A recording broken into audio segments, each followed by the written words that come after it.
I'm Mair Alight, and I'm here with Jeanne Hardacre. Is that how you say your last name? Yeah, hi, Matt. Okay, so this is our first time of meeting. I'm just delighted to actually be in contact with you. I understand that you just wrote a book. And what's the Yeah, name of the book? it's called The Culture Trap. The Culture Trap. Yeah, and it's human ways to improve your relationships, influence, and culture at work. I'm wondering what what experiences in your life led you to this moment of producing this book? Like, Yeah. Well, thank you so much for reaching out and opening up the conversation. It's been a 32-year gestation for this book. But I think it's really stuff that has happened, in the last 7 years that have crystallized for me an energy to write this book finally, which has been brewing for a long time. And really, what happened was, for all sorts of reasons, I got to the point where I felt on a daily basis bitter, cynical, exhausted, angry with the world. And I just wanted to change everything. I felt powerless, and I was starting to become really quite unwell in myself because of how poisoned I felt by a lot of stuff that had happened over the years and the people that I care for as a result of things at work. And I realized really that I had a choice to make. mm, I could continue on raging against the world and feeling all of these really de-energizing things and suffering the consequences and having the ripple effect of those consequences on everybody I came into contact with. You can possibly imagine what I was like to be with, feeling all those things. Not the greatest company.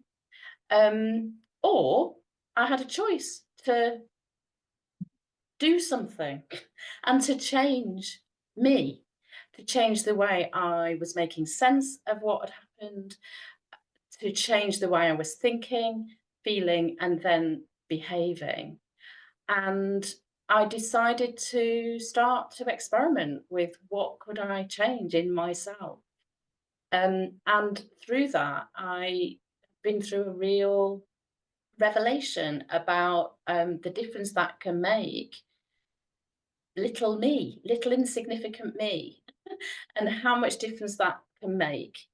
And I then decided to start writing it down. Partly therapeutically, it was actually quite cathartic to make sense of things by writing it down. And as I did that, I started to realize that actually there's quite a lot that I could share with others in case it's helpful to other people.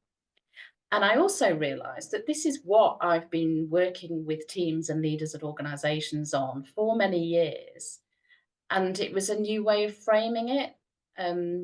So that was really what catalyzed me to sit down in January 2024 and start writing. And it all flooded out, and I've shaped it and molded it, crafted it, taken it apart, put it back together, and it's just about ready to be born. how And did you you come to realizing, okay, here's what's happening, here's how I'm feeling, I'm not happy with it? And then what was that what was that impulse that made you stop and say, okay, this is enough? I Was it like a defining moment when you went, okay, this is it, this is what I'm going to change? And then that's part of the question. The other part is, and how did you decide how to make that change happen? Like, everyone can say, oh yeah, I want to change, and then what did you do? I heard that you started writing. Yes, there's some, like, what impulsed you to do that? Well, quite a few years before I started writing, I started experimenting. And when I say experimenting, I don't mean anything scientifically, methodologically pure. I have got a research background. I've done a PhD and I've been in academia a long time ago, but I don't mean that. I mean trying to just respond to things a tiny bit differently from normal on a daily basis, on an hourly basis, and actually started to realize that those tiny little mini experiments of responding differently from my normal habitual ways of responding, thinking differently, um, being more intentional about my behavior and my interactions was really did make a difference. And I saw this in my work with teams, at work, in my work with leaders, in their ways that they use their power. And so I was then engaging with them around, well, what mini experiments could they do? And it all Um, started to fit together a little bit, um, around not waiting and wishing if only the world were different, if only he would stop doing that, if only she would understand this, if only they, whoever they are, and yeah. actually shifting that to not if only they, but only I can, and only we can.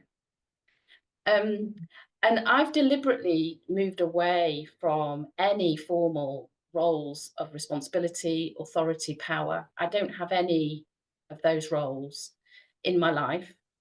I've Uh-huh. had the choice to have those in the past, and I've moved away from that. And I've been experimenting with, what difference can I make to anything or anybody without any formal power? Yeah. And that's been the fascinating discovery for me. And that's what the book is about. It's about how anybody can find their power of humanity and being human deep inside themselves and Oh, really make a being difference. human? Wait a minute, what? We can all be human?